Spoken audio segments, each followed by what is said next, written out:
আসসালামু আলাইকুম বন্ধুরা।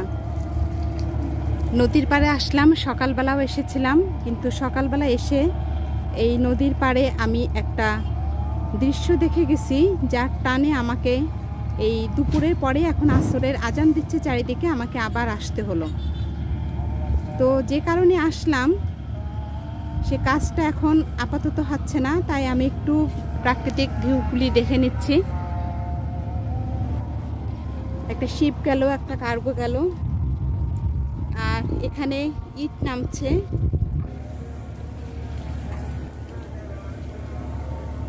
আমি কিন্তু এখানে হাঁটার সময় আসি সকালবেলা, এটা আপনারা জানেন।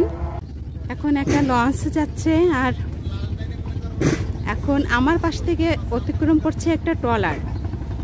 তো বন্ধুরা, যেটা বলছিলাম, আজান দেওয়া শুরু করছিল আসরে, যার কারণে আমি আবার থেমে গেলাম, ভিডিওটা অফ রেখেছিলাম।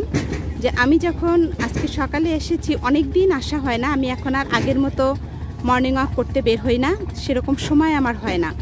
দীপকে 7:30টার মধ্যে ওকে স্কুলে পাঠাতে হয়, আমি যদি হেঁটে বাসায় যাওয়ার পরে আর নাস্তা বানাবার সময় থাকে না, এ কারণে আসা হয় না। তো আজকে এসে আমি যেটা দেখলাম, এখানে একটা কুড়ে ঘর, আমি সত্যি সকালে অবাক হয়ে গেছিলাম যে এখানে একটা কুড়ে ঘর কোথা থেকে আসলো। কুড়ে ঘর বলতে এখানে একটা মাদুর এবং চালের যে বস্তা, পলিথিনের কিছু ওড়না, পুরানো কাপড়, এইগুলি দিয়ে ঘেরা দেওয়া একটা ছোট্ট চারকোনা ঘর, যেখানে একটা মানুষ সোজা হয়ে শুতে পারে না, সেরকম অবস্থা নেই। এবং এই যে দেখতে পাচ্ছেন একটা মেয়ে, এ কিন্তু বৃদ্ধা না, একে আমি সকালবেলা এখানে দেখেছি। এবং এই যে ইট দিয়ে একটা চুলা বানানো আছে, এখানে রান্না করা হয়, এটা দেখে গেলাম। আর আপনারা তো অনেকেই জানেন আমার ভিডিও, এখানকার ভিডিও আপনারা আগে দেখেছেন যে এই জায়গাটা আমার সাংঘাতিক প্রিয়। আমার খুলনা শহরের ভিতরে সব থেকে আমার এই জায়গাটা প্রিয়। এই বট গাছের নিচ, এই নারকেল গাছ, এই নদীর পার, রূপসী রূপসা, কাছেই আমার বাসা। একটু সামনেই খুলনা শিপইয়ার্ড, তারপরে রূপসা ব্রিজ, এখান থেকে একটু সামনে।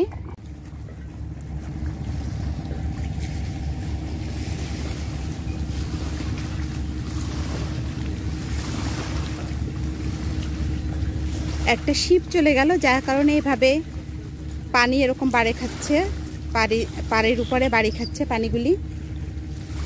এরকম ট্রলার বা শিপ যাওয়ার সময় এরকম অবস্থা হয়। আর এখানে একটা ড্রেজার মেশিন বেশ অনেক দিন ধরে আছে, অনেক দিন বলতে কয়েক মাস ধরে এই ড্রেজার মেশিনটা কাজ করছে। আর এই যে আমি আপনাদের জুম করে দেখাচ্ছি, আবার দুটো কার্গো যাচ্ছে। যাই হোক, এখন আমি যে কারণে আসছি, আমি এখন তো কথা বলতে চাচ্ছি, দেখি কি কথা বলতে আমি পারি কিনা তার সাথে। আপনি এখানে কেন? এখানে আমি কাজ করি, বুঝছে? আচ্ছা। ওই যে যারা ঘর বাড়ি দেয় না, আচ্ছা, ওই কুড়িয়ে ঘর বাড়ি, আচ্ছা, ওইগুলো না একটু ঠিকঠাক করে দিন। আমার আমি কোনো কাজ কাম করতে নি, বুঝছে? দেখাইটাই দিই, ওরা কাজ কাম। তা এই যে এই জায়গাটা এইরকম একটু ঘেরাও দিয়ে কেন থাকছেন? এমনি ঘর বাড়ি নেই? এমনি ওদিকে আমি যাই না, মোর যাওয়া যাবে না, আমার শরীরে এমনি পারো না, বুঝছেন? মোর হাগি মুখে দেবা না, তারপরে অসুবিধা হবে। স্বামী নেই? আছে, সব আছে, কিন্তু এইরকম থাকে, মোর কথা যাইনি, যাই যালে ভালো থাকে, যাই রাইতে বেলা গেছে আমার বাড়ি। ছেলে মেয়ে কোথায় থাকে? মারামারি করে, বুঝলেন? সেই যে আঘাত ফোগাতে এত মানুষ বুঝবে না, মিলিটারি তো অভাব নেই। ওই গুলি গাল্লায় কোনটা এক পর্যন্ত আসবে, তারপরে আবার সেই রাইতে বেলা গরম হলো, ভালো মানুষ মরে দিয়ে গেলাম, আসলাম সাল্লাম, এদারে দেখেন কি দেখি, বম করলি আল্লাহ আমার ভালো হয়, আপনার গাড়ি নিয়ে যাবে, বুঝছেন? ছেলে মেয়ে কোথায় থাকে? থাই বাড়ি। তা আপনার খোঁজ করে না? ঘর আছে। আচ্ছা, তা আপনার খোঁজ করে না? আপনি যেভাবে থাকেন এবার নিয়ে যায়, এখন বুঝতেছে না, এই জায়গা আবার চিনতেছে না, বুঝছেন? মানে আপনি তাদের কাছে থাকতে চান না? থাকি, নিয়ে যায় ধরে, নিতে চাইলে আমি গেলাম না, ভয় পাই। তাহলে এই যে আপনি এইখানে আসছেন, তা এই জায়গাটা তো নিরাপদ না? না, ভালো আছে জায়গা, সব কিছু দেশে মানে ঘুম পড়ি, তারপরে ওই মসজিদে কাছে যাই, এবার নামাজ পড়ি, আবার এই করি। নামাজকে মসজিদে যেয়ে পড়েন? হ্যাঁ, ভালো থাকলে মসজিদে যাই, ভালো হয়তো মসজিদে যাবেন, বুঝলেন? মসজিদ তো এই সামনে, এইটা, আর তো কোনো মসজিদ নেই এখানে? আছে একটা, দেখে আর নেই। আচ্ছা, তা আপনি মানে এখানে থাকতে রাত্রে আপনার ভয় লাগে না? না, ঘুম পড়েন না, কিন্তু মানে যেটা সাধারণত আমাদের দেশে যেটা হয় যে মাথা খারাপ, পাগল, তাদেরকেও ছাড়া হয় না। দেখা যায় কয়দিন পরে তাদের বাচ্চা হয়, রাস্তাঘাটের ভিতরে বাচ্চা হচ্ছে। তো এই জন্য আপনার ভয় লাগে না যে আপনি এখানে আছেন, এই যে পাশে একটা ড্রেজার মেশিন এখানে কাজ করে, এখানে অনেক পুরুষ মানুষ আছে, আপনার ভয় লাগছে না? না, ওটা চালাই, আজকে চালাচ্ছে এই কয়দিন ধরে বালি নিচ্ছে। হ্যাঁ না, বালি তো নেবে, সবকিছুই হবে, কিন্তু আপনার একা থাকতে ভয় লাগে না? আপনার পরে যদি হামলা হয় তা ভয় লাগে না? আমার শাল আসতেছে, সবাই আসে, কথা বলে সবাই। রাতে তো আপনার সাথে কেউ থাকছে না? না, রাতের বেলাও আসে, যে খায় জানি করে, আমি বুঝতেছি আসে জানি করে কথা, টাকা কিন্তু চোখ মেলে দেখি। যেটা দেখে গেছি যে আপনি কয়টা পান্তা ভাত তাই খেলেন এবং হাঁড়িটা এখানে বসে মাজলেন। তো এখন আমি যেটা দেখলাম যে আপনি পানি নিয়ে আসছেন এখানে, ভালো পানি, টিউবওয়েলের পানি, তাই না? আর আপনার এখানে কি আছে আমি একটু দেখি, একটু বাজারও দেখতে পাচ্ছি। এগুলো কে দিছে? পটল, সিম? ওগুলো শয়তানি করেছে। শয়তানি করছে? কে দিছে কে এগুলি? ওই বাজার দিয়ে টোকাই নিয়েছে। আচ্ছা, বাজার দিয়ে তাহলে খাবেন না যখন নিয়ে আসছেন কেন? ওইটা খাতে হইতে বমি করে ফেলাই, বমি হয়ে যায়। ও দাঁত নাই, ভাত খেতে পারি না। তা রাত্রে শীত লাগে না? শীত রাতে উদলো রয়েছে বুঝেছে, তারপরে অনেক রাত পেয়েছে, 3টা বাজে রাত। হ্যাঁ, ওই সময় কহান দিয়েছেন, আমার কাক উঠিছে। আচ্ছা, তখন গায়ে দেবার কিছু ছিল? ছিল একটা কম্বল, তা শীত হয় না, তারপর বেশি ওষুধ গায়ে, বুঝছেন?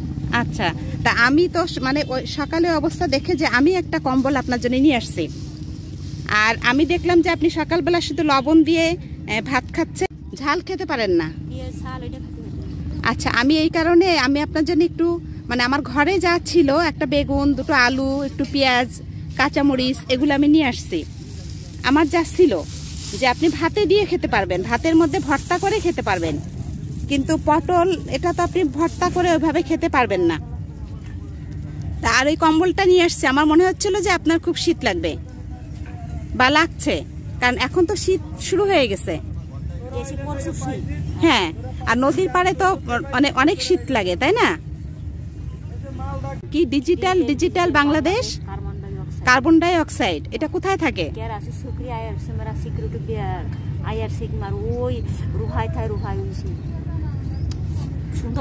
সুন্দরবনে থাকে।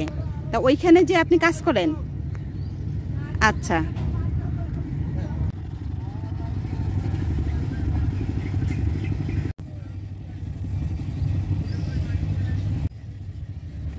তা আপনাদের ঘরটা এখন দেখাচ্ছি আমি। খুব ছোট, একেবারে চৌকোনে একটা ঘর, এখানে সোজা হয়ে একটা মানুষ শুতে পারে না।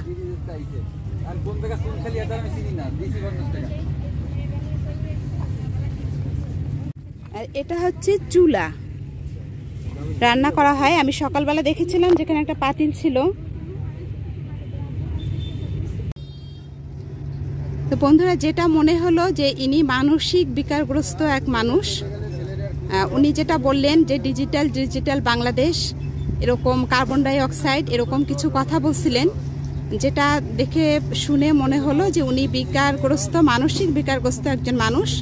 ওনাকে বোঝাবার চেষ্টা করলাম যে ওনার এই স্থানটা মোটেই নিরাপদ না, কিন্তু সেরকম বোঝার মতো মানসিক অবস্থায় উনি অবশ্য নেই। তো যা হোক, আমরা আশা করব যাতে ইনি কোনো বিপদে না পড়ে। এবং ভিতরে এই যে একা একা সে কিন্তু কথা বলে যাচ্ছে, একা একাই কথা বলছে।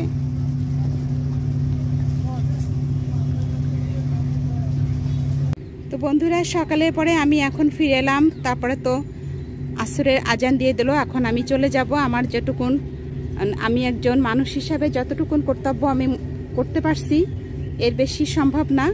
বাকিটা আল্লাহ ভরসা, আল্লাহ যেন ওনাকে সুস্থ করেন।